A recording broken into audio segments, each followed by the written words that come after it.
हामीले 5 kingdom classification अन्तर्गत Monera, protista, फन्जाई यो तीनवटा किंगडम अध्ययन गरिसक्यौं।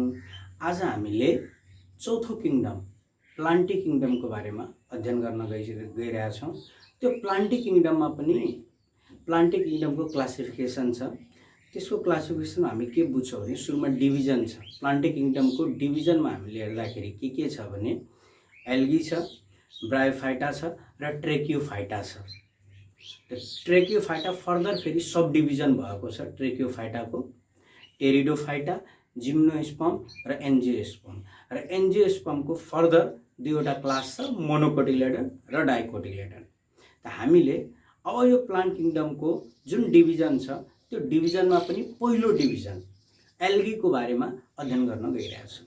त एल्गीमा हामीले सेम पहिला हामी जुन अर्डरमा पढ्दै थियौं त्यही अर्डर फलो गर्ने हो। हामीले अर्डर ब्रेक गर्ने हैन, किनभने अध्ययन गर्ने बेलामा हामीले एउटा अर्डरमा पढ्यो भने सजिलो भइहाल्छ हामीलाई पोइन्ट्सहरु याद गर्न।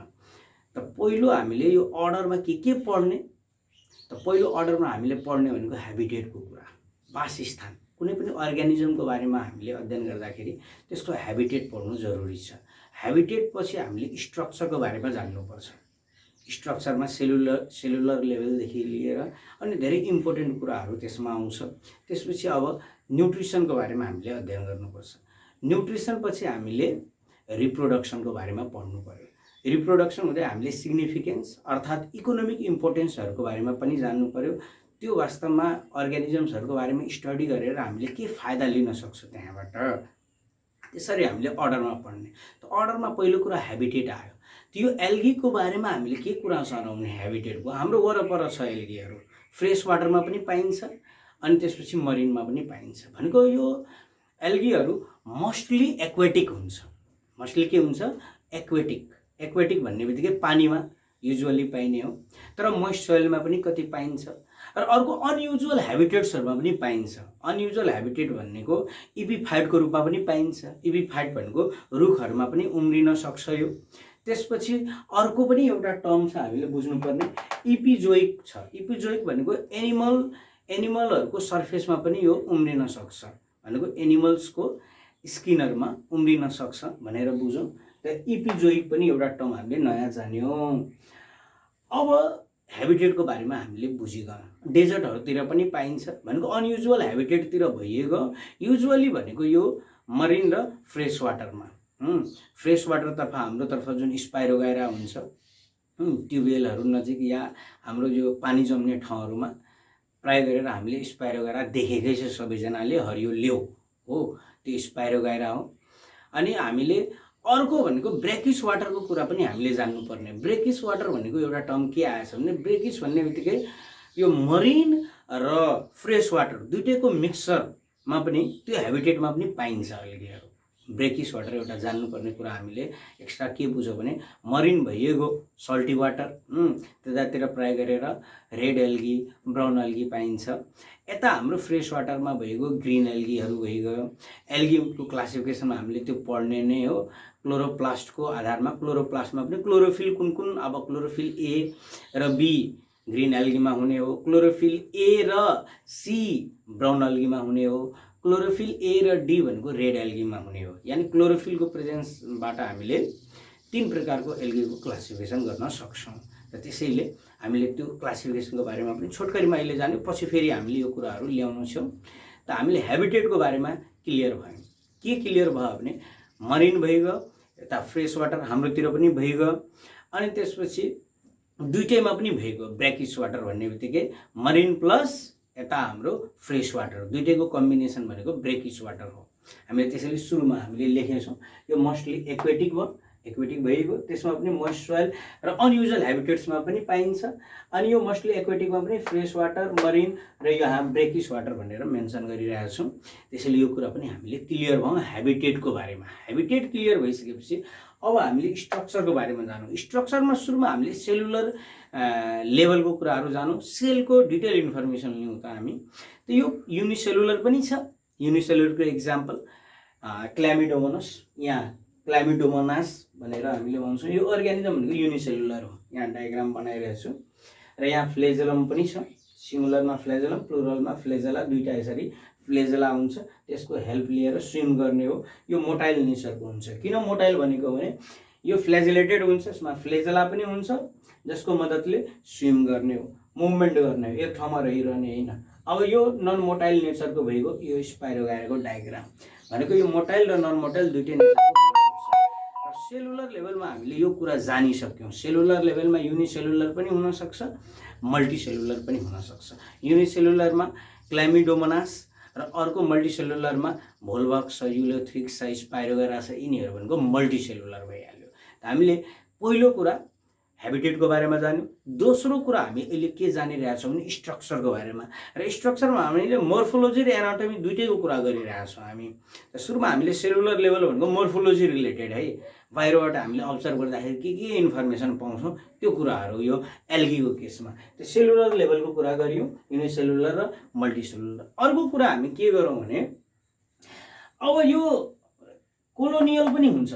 जस्तो भोल्भक्सहरूमा थाउजन्ड्स अफ युनिट्सहरू मिलेर, थाउजन्ड्स अफ सेल्सहरू मिलेर एउटा कोलोनी बनाएको हुन्छ। यो कोलोनियल पनि हुन्छ। एक्जाम्पल भोल्भक्स, यो अल्गीहरू कोलोनीको रूपमा पनि रहन सक्छ, क्लस्टरको रूपमा पनि रहन सक्छ। त्यस्तो थाउजन्ड लगभग सेलहरू मिलेर यो भोल्भक्स बन्छ। त्यसैले यो कोलोनियल पनि भइगयो, स्ट्रक्चरमा हामीले जान्यौँ। अब फिलामेन्टस स्ट्रक्चरको पनि हुन्छ। यो फिलामेन्टस रिबन जस्तो सेपहरू यहाँ हेर्नु त स्पाइरोगायरा, यो फिलामेन्टस छ, स्पाइरोगायरा, युलोथ्रिक्सहरू यिनीहरू फिलामेन्टस स्ट्रक्चरको हुन्छ। अनि कस्तो प्रकारको सेल हुन्छ हामीले मोनेरामा जान्यौँ, प्रोक्यारियोटिक सेल हो, प्रोक्यारियोट्स हो उनीहरू। तर यता अब प्रोटिस्टादेखि यता हामी गयो भने जम्मै युक्यारियोट्स, अर्थात् यिनीहरूको सेलमा अर्गेनाइज न्युक्लियस हुन्छ। त्यसपछि मेम्ब्रेन बाउन्ड अर्गेनल्सहरू हुन्छ। यो कुरा जान्नै पर्ने कुरा हो। त्यो युक्यारियोटिक हो भनेर बुझौँ हामी, यो युक्यारियोटिक भइहाल्यो। एल्गीहरू युक्यारियोटिक, अर्गेनाइज न्युक्लियस हुन्छ, साथै मेम्ब्रेन बाउन्ड अर्गेनल्सहरू हुन्छ यिनीहरूको सेलमा।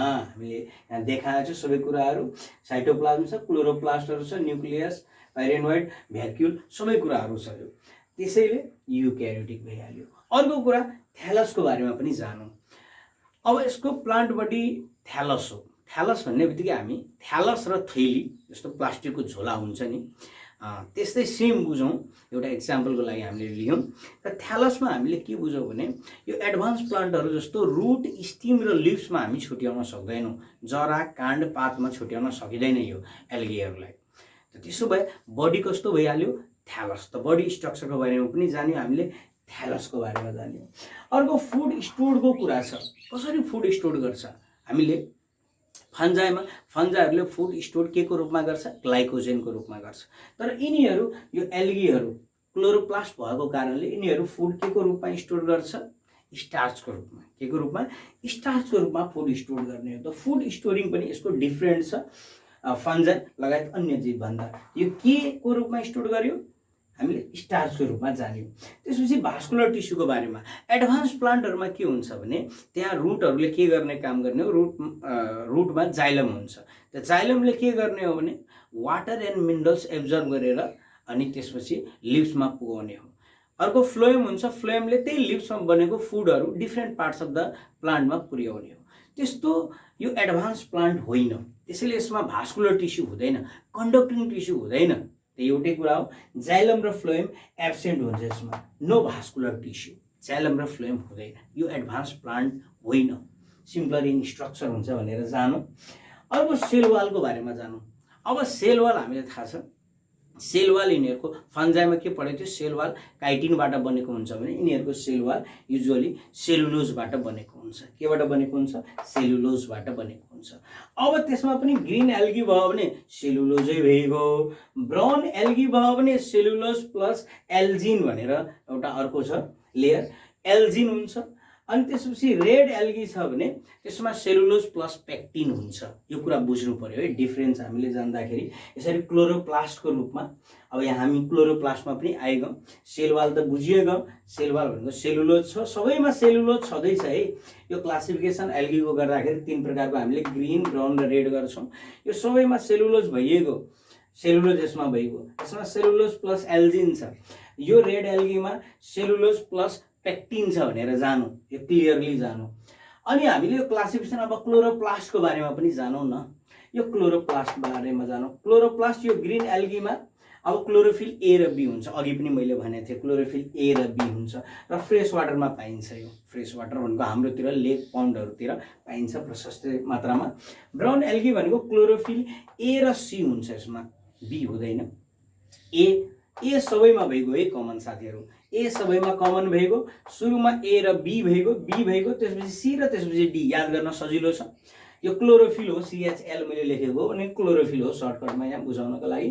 त ब्राउन एल्गीमा क्लोरोफिल ए एन्ड सी, यिनीहरू युजुअली मरिन हुन्छ, सल्टी वाटरतिर पाइन्छ, सी एन्ड ओसनहरूतिर पाइन्छ। यो रेड एल्गी पनि क्लोरोफिल ए यसमा हुन्छ नै, एउटा एक्स्ट्रा जोडियो डी, र यो पनि मरिन इन नेचर हो भनेर जानु। रेड एल्गीको मैले यहाँ एक्जाम्पल पनि लेखिरहेको छु, पोरफाइरा भनेर। पोरफाइरा भनेको एउटा रेड एल्गी हो भनेर हामीले जानौँ। यो ब्राउन एल्गी भनेको फुकस, FUCS, फुकस भइहाल्यो यो ब्राउन एल्गीमा। अनि यो ग्रीन एल्गी त हामीलाई थाहै छ, ग्रीन एल्गी सबैजनालाई स्पाइरोगेरा, युलोथ्रिक्स यिनीहरू भइगयो ग्रीन एल्गीहरू। अब यो जान्यो स्ट्रक्चरको बारेमा, क्लियर भयो सायद स्ट्रक्चरको बारेमा। हामीले सेलुलर लेभल, युनिसेलुलर पनि हुनसक्छ, आँखाले नदेखिने पनि भयो माइक्रोस्कोपी। अर्को मल्टिसेलुलर, नेकेड आइजले देखिनेहरू पनि छ। कति त 100 फिटको पनि हुन्छ, समुद्रतिर पाइने एल्गीहरू 100 फिटको पनि हुन्छ फैलिएको। त्यसैले यो डिफ्रेन्ट स्ट्रक्चरमा छ भनेर जानु, युनिसेलुलरदेखि लिएर मल्टिसेलुलर। अब अर्को कोलोनियल पनि हुन्छ, थाउजन्ड्स अफ अब युनिट्सहरू, सेलहरू मिलेर एउटा कोलोनी बनाएको हुन्छ। जस्तो एक्जाम्पलमा भोल्भक्स भयो, फिलामेन्टस स्ट्रक्चरको हुन्छ, कतिपय फिलामेन्टस स्ट्रक्चर। यसको स्ट्रक्चरहरू पनि डिफ्रेन्ट छ है, सबै फेरि फिलामेन्टस छैन है। यहाँ हामी हेर्न सक्छौँ कति कोलोनाइज्डको रूपमा पनि रहन्छ भोल्भक्सहरूको केसमा। यही क्लेमेडोमोनास हेरौँ, फिलामेन्टस स्ट्रक्चर छैन। त्यसैले हामीले प्राय गरेर हामीले फिलामेन्टसै हुन्छ भनेर भन्नु हुँदैन, डिफ्रेन्ट स्ट्रक्चरको छ। थ्यालस भइगयो, यिनीहरूको प्लान्ट बडीलाई हामीले रुट, स्टिम्स र लिभ्समा छुट्याउन सक्दैनौँ। फुड स्टोर गर्छ, अब के को रूपमा हामीलाई थाहा छ, स्टार्चको रूपमा स्टोर गर्ने हो, किन क्लोरोफिल हुन्छ यसमा। अब भास्कुलर टिस्यूको कुरा गरौँ, कन्डक्टिङ टिस्यू यिनीहरूमा हुँदैन, क्लियर भइहाल्यो, जाइलम र फ्लोएम हुँदैन। सेल वाल, अब यो सेल वालको बारेमा मैले भनिदिएँ। सेल वाल यिनीहरूको सेलुलोजबाट बनेको हुन्छ। त्यसमा पनि यो ग्रीन एल्गीमा सेलुलोज भइगयो, ब्राउन एल्गीमा सेलुलोज प्लस एल्जिन भइगयो, र यता सेलुलोज प्लस पेक्टिन भइगयो यो रेड एल्गीमा। यो जान्यो हामीले स्ट्रक्चरको बारेमा। अब न्युट्रिसनको बारेमा जानु। अब प्लान्टहरूमा हामीलाई थाहा छ ग्रीन प्लान्ट्सहरूमा न्युट्रिसन कसरी हुने हो, अटोट्रपिक न्युट्रिसन हुने हो। अटोट्रपिक भनेको फोटोसिन्थेसिस प्रोसेसबाट खाना बन्ने हो, र फोटोसिन्थेसिस हामीलाई थाहा छ लाइट रियाक्सन र डार्क रियाक्सन 2 स्टेपमा हुने हो। लाइट रियाक्सनमा अब वाटरको के हुने हो, ब्रेकडाउन हुने हो, हामीलाई थाहा छ। वाटरको ब्रेकडाउन भएर त्यहाँबाट H+ आयन निस्किने हो, त्यसपछि अक्सिजन पनि निस्किने हो। र अर्को डार्क रियाक्सनमा पनि हुन्छ। यसरी फोटोसिन्थेसिसबाट लाइट रियाक्सन र डार्क रियाक्सन, यो टर्मको बारेमा पछि पनि हामी डिटेलमा पढौँला। तर अहिले अटोट्रपिक न्युट्रिसन हुन्छ भनेर क्लियर भइहाल्यो, क्लोरोफिल भएको कारणले अटोट्रपिक न्युट्रिसनको बारेमा धेरै हामीले अब डिल गर्नु पर्दैन, किनभने ग्रीन प्लान्ट्स अब जम्मैमा न्युट्रिसन भनेको अटोट्रपिक नै हुने हो। अब जाउँ रिप्रोडक्सनमा। रिप्रोडक्सनमा हामीले यसरी छुट्याइदिएछौँ, एसेक्सुअललाई छुट्टै राखेछौँ, सेक्सुअललाई छुट्टै राखेछौँ, र एउटा एक्सेक्सुअल अन्तर्गतै भेजिटेटिभलाई हामीले छुट्टै राखेछौँ। भेजिटेटिभमा हामीले के बुझ्यौँ भने भेजिटेटिभ प्रोपेगेसनमा यो फ्रेगमेन्टेसनबाट हामीलाई थाहा छ यो स्पाइरोगेरा जुन छ यसलाई जति टुक्रा गरे पनि हरेक टुक्राबाट फेरि नयाँ स्पाइरोगेरा बन्छ, त्यो भनेको फ्रेगमेन्टेसन भइगयो। त्यो फ्रेगमेन्टेसन भइगयो। त फ्रेगमेन्टेसन हामीले बुझिगयौँ, फ्रेगमेन्ट्स र हरेक फ्रेगमेन्ट्सबाट फेरि न्यू अर्ग्यानिजम बन्न सक्छ, र त्यो भेजिटेटिभ भइगयो। अर्को छ एसेक्सुअल। एसेक्सुअल रिप्रोडक्सनमा स्पोर बन्ने हो, हामीले यति कुरा बुझ्ने हो। स्पोर बनेर त्यसपछि हामीले रिप्रोडक्सन हुन्छ भनेर क्लियर हो, स्पोरबाट रिप्रोडक्सन हुने हो। सेक्सुअल भनेको हाम्रोमा जसरी हुने हो मान्छेहरूमा त्यसरी नै यिनीहरूमा ग्यामेट्स बन्ने हो। ग्यामेट्स हाम्रोमा पनि ग्यामेट्स बन्ने हो। अनि यता पनि सेक्सुअल रिप्रोडक्सनमा हामीले के बुझौँ भने एल्गीको ग्यामेट्स बन्ने हो। ग्यामेट्समा पनि मेल ग्यामेट र फिमेल ग्यामेट जस्तै यहाँ ग्यामेट्स बन्ने हो। ग्यामेट्समा पनि एकै प्रकारको ग्यामेट्स छ भने, एकै नासको ग्यामेट्सहरू छ भने त्यो आइसोग्यामस हो। एकै सेपको एकै साइजको छ भने त्यो भइगयो आइसोग्यामस। तर त्यसमा एउटा ठुलो र एउटा सानो भइगयो भने त्यो एन आइसोग्यामस हो। यहाँ मैले कम्प्लिटली लेखेको छैन तर बुझाउनको लागि त्यही हो, एन आइसोग्यामस भइहाल्यो, एउटा ठुलो र एउटा सानो ग्यामेट्स भयो भने एनाइसोम ग्यामस। अनि ऊ ग्यामस भन्ने बित्तिकै अब एउटा भनेको फिमेल ग्यामेट जस्तो बिहेभ गर्छ अनि एउटा मेल ग्यामेट्स र मेल ग्यामेट्समा फ्लेजला पनि हुन्छ, त्यसैले त्यो ऊ ग्यामस भइगयो। अब हामीले रिप्रोडक्सनको बारेमा पनि जान्यो, भेजिटेटिभबाट हुन्छ, एसेक्सुअल भनेको स्पोरबाट हुने हो, स्पोर बन्ने हो, त्यो स्पोरबाट के हुने हो, रिप्रोडक्सन हुने हो। सिग्निफिकेन्सको बारेमा पनि जानु। अब सिग्निफिकेन्स हामी अन्तिमतिर छौँ। सिग्निफिकेन्स भनेको यसको इकोनोमिक इम्पोर्टेन्स के छ, कहाँ कहाँ हामीले युज गर्ने हो यो एल्गीलाई। त्यो इडिबलको रूप, इडिबल हामी खानेको रूपमा पनि प्रयोग गर्छौँ, खानाको यो प्रोटिनियस डाइट हो भनेर बुझ्ने।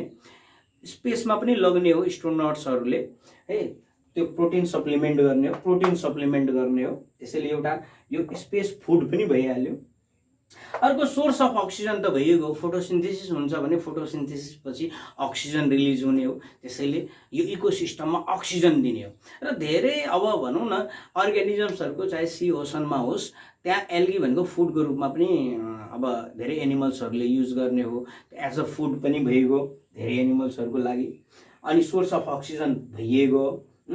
अनि त्यसपछि हाम्रो रेड एल्गीको सेल वालबाट एउटा अब जेली लाइक सब्सटेन्स निकाल्ने हो, अगर भन्छौँ, त्यसलाई अगर अगर पनि भनिन्छ। त्यसलाई जेम्सहरू जेलिसहरू बनाउन युज गर्छ, आइसक्रिमहरूमा पनि युज गर्छ, त्यो हामीले बुझिगयौँ। यसरी हामीले यो सिग्निफिकेन्सको बारेमा पनि जान्यौँ। यसरी आज हामीले एल्गीको बारेमा जान्यौँ साथीहरू। सर्टमा हामीले भिडियोहरूलाई लङ बनाउनु हुँदैन, सर्टमा सबै इन्फर्मेसन लियो। र यसरी मैले डायग्राम एउटा स्पाइरोगाराको डायग्राम बनाइरहेको छु। यो भनेको नन मोटाइल भएको एल्गी, र यहाँ सबै पार्ट्सहरू देखाइरहेको छु। तपाईँहरूले यहाँबाट इन्फर्मेसन लिन सक्नुहुन्छ। यो क्लामिडोमोनास बनाएको मोटाइल इन नेचर हुन्छ, यहाँ पनि सबै लेभल डायग्राम बनाइदिएछु। यो इन्फर्मेसन तपाईँहरूले लिनु होला। आज यति जान्यो हामीले एल्गीको बारेमा। Thank you everybody.